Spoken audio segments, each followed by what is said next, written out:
I'm giving my review of the 20 horsepower Tohatsu Outboard. First of all, praise the Lord Jesus who provided my new 20 horsepower Tohatsu. We're nearing the end of its second season of regular use, which totaled 80 fishing trips last year. Overall, this is the third Tohatsu I've owned in the 10 to 20 horsepower range, and I'm pleased with the reliability, the fuel economy, and the low noise. I'm less pleased with the addition of more and more electronics and the obvious thinning of structural aluminum components. It's less beefy than the same model from 2011.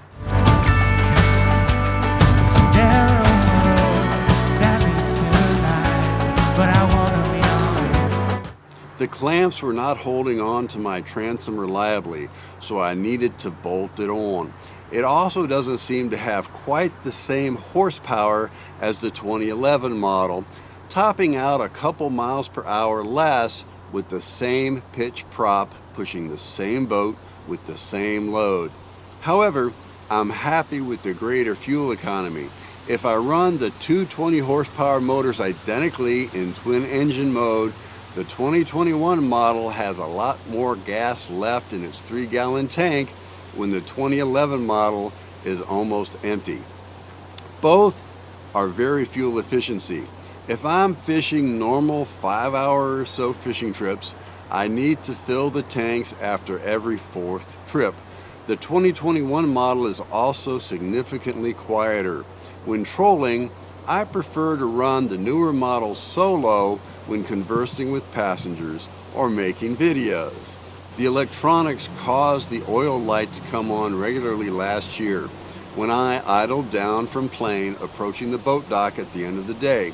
When I brought the motor in for service, several flaws in the electronics became apparent. I was blamed for adding too much oil, even though the dipstick indicated a proper level. I was further blamed for insufficient oil changes based on the electronics, which included all the time I spent trolling at idle speed as if I was running at full power.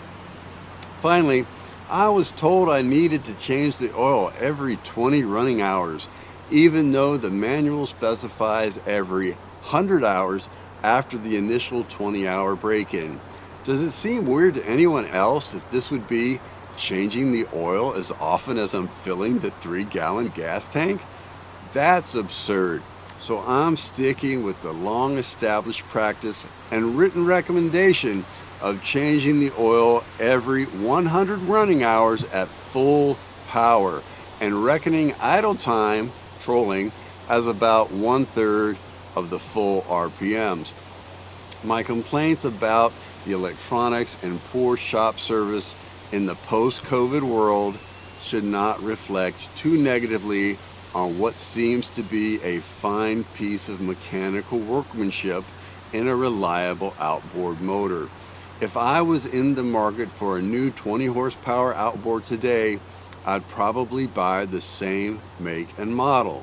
And that's my highest recommendation.